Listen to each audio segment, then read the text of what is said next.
tô muito suado aí? Tudo bem. Então eu tô muito suado aí. Tá brilhando meu braço? Tá brilhando minha testa? Tem muita testa. Eu tenho que fazer uma coisa sobre isso. E uma toalha no lugar? Acho que a coisa que você tem que fazer sobre isso é admitir. Mas não... Vou tentar esconder. Eu vou no suado. Caralho. Ó, vai ter aqui, ó. Vai ter aqui, ó. Vou limpar a testa. Assim, ó. Se a minha Tesla fosse um planeta e a gravidade fosse pra baixo, pessoas podiam morar nela. E até aqui tem espaço, ninguém ia cair. Mas existe uma lei de desmatamento. Tipo, minha terra é o Brasil. É, Ninguém respeita a parada. A cabeça do Silvio em 20 anos. É que eu parei mais. Passados. Tá.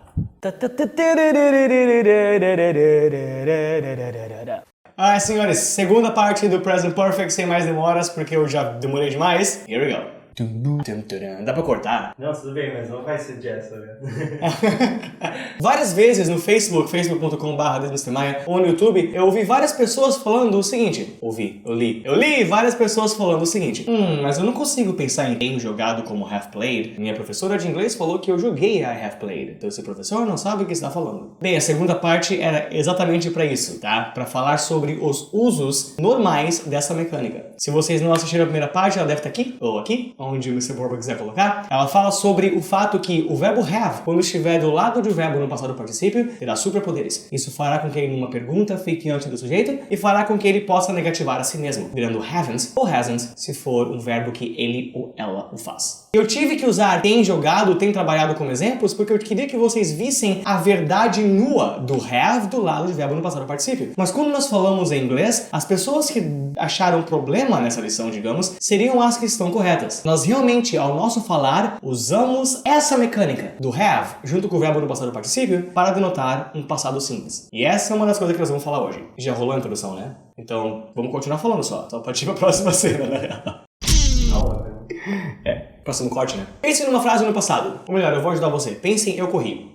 Eu corri em inglês seria eu, a palavra eu, I, seguido por corri, que em inglês o passado do run seria ran. Ele é conjugado como run no presente no infinitivo, ran no passado simples e run de novo no passado particípio. Então se eu quiser falar eu corri no passado, como vocês sabem, seria I ran. E agora aqui está a informação do dia. Quando eu quiser falar eu corri, eu não preciso apenas falar I ran. Se eu quiser, eu posso usar a mecânica que nós aprendemos no último vídeo. Eu posso muito bem falar eu corri assim, como I have run. E isso funciona para todos os passados simpleses que vocês quiserem usar. Ele gostou, he has liked, podia ser junto com he liked. Ela trabalhou, she has worked junto com she worked. Eles viram, they saw junto com they have seen. Você tem duas maneiras de falar todas as ações no passado simples quando você quiser. Que é bem legal no passado simples, né? Quem inventou essa gramática? Boa. Passado simples, né? Muito melhor que paratoxítona, que não existe na real, acabei de ver. Vai ter alguma coisa que começa com para e acaba com cítona no português que não faz sentido.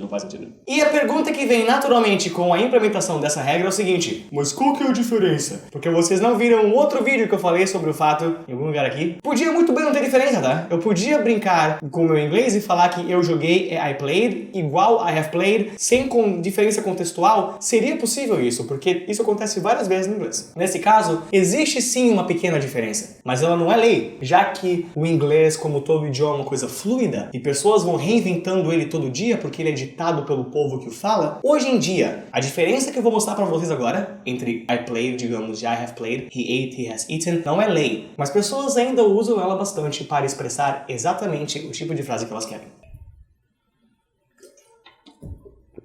Oh shit. Nada.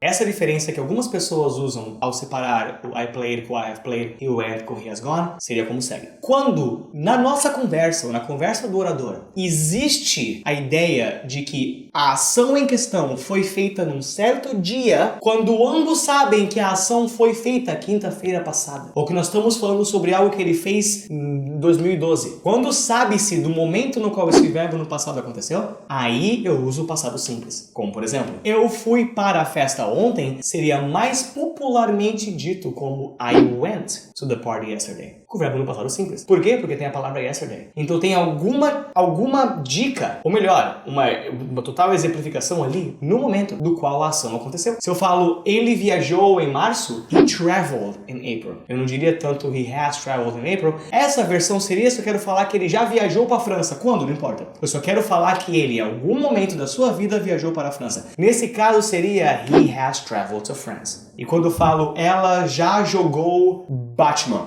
she has played Batman, porque essa frase quer dizer que ela alguma vez na vida jogou Batman, já não importa quando. Agora, quando eu quero falar que ela jogou Batman na festa do domingo passado que rolou no nosso apartamento, que foi bem divertida, she played Batman last Sunday at our apartment party. E agora você pode se perguntar assim, quer dizer que se uma coisa aconteceu em uma certa data, eu nunca posso usar have gone? Bem, pode sim. Primeiramente, você pode só ignorar essa regra completamente, só falar que ela não existe, tá? E usar o did, I went e have gone quando quiser, ninguém vai achar tão estranho assim. Se você quiser ser um mestre de inglês, a ideia é essa. Se tem um dia específico e você quer falar que você foi lá, a palavra certa é went. E se você acabar dando um tempo em específico e usar o have gone, a ideia não vai ser que você foi lá em dezembro. A ideia vai ser que você tem ido lá em dezembro. Ou seja, que no dezembro, o momento que você apresentou, você foi lá mais de uma vez. Então se eu falo I went to the zoo in March, quer dizer que eu só simplesmente fui pro zoológico em março. Agora, se eu falar I have gone to the zoo in March, quer dizer que em março você foi algumas vezes, você tem ido. Você tem feito o ato de ir em março. E essa é a diferença. Exatidão. Tanto em afirmação quanto em pergunta. Se eu falar assim, você foi lá em março, eu, que já falo inglês faz tempo, usaria did you go there in March? E esse did já faria o ouvinte em inglês esperar a palavra March. Ele pensaria, se ele começou a frase com did, quer dizer que ele vai falar sobre o tempo específico. Agora, se eu quiser perguntar, você foi alguma vez na sua vida para Blumenau? Seria have you gone to Blumenau?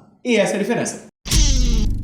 Revisão? Sempre precisa, né? Sim. Embora vai ser exatamente o que eu acabei de falar. No passado simples, você jogou, ele trabalhou, nós vimos, eles foram. Eu posso fazer essas frases em inglês de duas maneiras. Com o passado simples em si, ele jogou, he played, ela foi, she went. Ou usando a nossa fórmula que vimos no vídeo anterior, do have com o verbo no passado particípio. Ele foi sendo he has gone, ela foi sendo she has gone, ele comeu, he has eaten, coisas desse tipo. Existe uma diferença prática em pessoas que falam bastante inglês nesse mundo? Sim. Quando eu for usar uma frase no passado usando o verbo no passado simples, a ideia vai ser que nós sabemos a data na qual a coisa aconteceu e é sobre essa data, é sobre esse ocorrido que nós estamos falando. Quando eu usar o passado simples com o have, verbo no passado particípio, a ideia vai ser que eu só quero saber se a pessoa fez ou não a ação em questão, não importa quando. A data nessa frase não importa. Eu tô muito suado. Eu já expliquei tudo que tinha explicado. Vamos terminar. I feel the shirt against my skin. Tem muito... exato. Velcro, sabe? MrMaia.com.br já tem pessoas que compraram. Essa é a minha doce da felicidade. Eu vou fazer, vou passar vergonha ali por mais 10 segundos. You feel this? Alright. Vai se transformar num GIF. Cara, o que nós queremos fazer, na real, é continuar ajudando vocês. Eu sou muito fã de fazer isso. O Mr. Borba conseguiu comercializar isso. E se vocês fazerem parte e comprarem MrMaia.com.br, nós podemos focar nosso tempo, ao invés de pagar as contas, em fazer mais conteúdo para vocês, sem contar que esse material é muito legal, tem várias pessoas que se deram bem, é o inglês explicado de uma maneira que eu honestamente nunca vi antes. Dê uma olhada, clique aqui, em cima na sua direita vai ter a abazinha cursos com novo bem na frente. Clique naquilo e faça o teste gratuito. Você vai ver o quão compreensivo é e depois você vai comprar, por favor, para que nós possamos continuar fazendo mais disso para vocês. Minha banda, fica here. I'm Mr. Maia, behind the camera is Mr. Borba e uma galera. Peace. Stay strong.